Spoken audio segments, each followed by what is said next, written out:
আচ্ছা, আপনাকে যদি প্রশ্ন করা হয় বর্তমান রাজ্য সরকারের সবচেয়ে বড় যুগান্তকারী পদক্ষেপ কোনটি, বিন্দুমাত্র সময় নষ্ট না করে আপনি মুহূর্তের মধ্যে বলে দেবেন লক্ষ্মীর ভাণ্ডার। কারণ এটাই আপনার ভবিতব্য।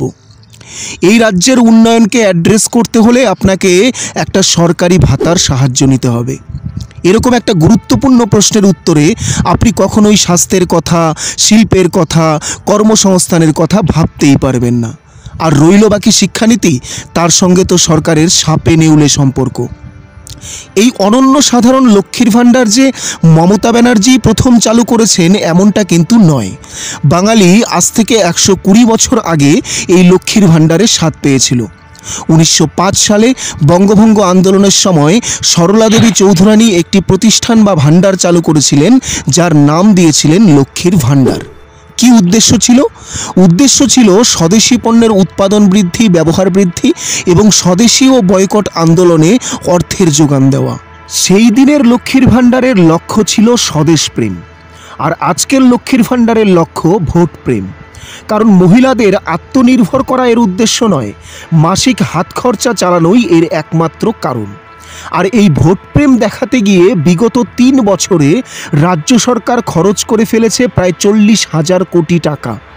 এই তথ্য খোদ রাজ্যের নারী, শিশু ও সমাজ কল্যাণ মন্ত্রী শশী পাজা বিধানসভায় দাঁড়িয়ে হিসেব দিয়েছেন।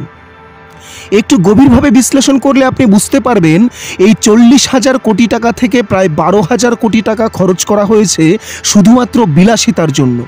কেন এমনটা বলা হচ্ছে? আপনার চারপাশে 10 জন মহিলার মধ্যে অন্তত 3 জন মহিলাকে আপনি অনায়াসে চিহ্নিত করতে পারবেন যাদের কাছে এই 1,000-1,200 টাকা বিলাসিতা ছাড়া আর কিছুই নয়। অর্থাৎ 30% মহিলার বিলাসিতার জন্য রাজ্যের খরচ হয়ে গেল 12,000 কোটি টাকা। এই লক্ষ্মীর ভাণ্ডার রাজ্যবাসীর কাছে আশীর্বাদ হয়ে ধরা পড়ত যদি এর প্রভাব অন্যান্য বিষয়গুলোর ওপর না পড়ত। এত পরিমাণ টাকা রাজ্য সরকার খরচ করছে কিভাবে? আসলে এই টাকা আমার আপনার মতো সাধারণ মানুষের পকেটের টাকা। এই ভাণ্ডারের অর্থের যোগান দিতে দ্রব্যমূল্য থেকে আরম্ভ করে আপনার বাড়ির বিদ্যুতের খরচের পরিমাণ বাড়াতে হয়েছে প্রায় 3 গুণ। আর এভাবেই দিনের পর দিন গঙ্গা জলে গঙ্গা পুজো সারছেন রাজ্য সরকার। সব কিছু বন্ধ করে দাও যাতে লক্ষ্মীর ভাণ্ডারের চাকা সচল থাকে। দেখতে দেখতে 500 পরিণত হয়েছে 1000-এ, আর 1000 পরিণত হয়ে গেল 1200-তে। তাই হিসেব করে চলতে বলেন মুখ্যমন্ত্রী।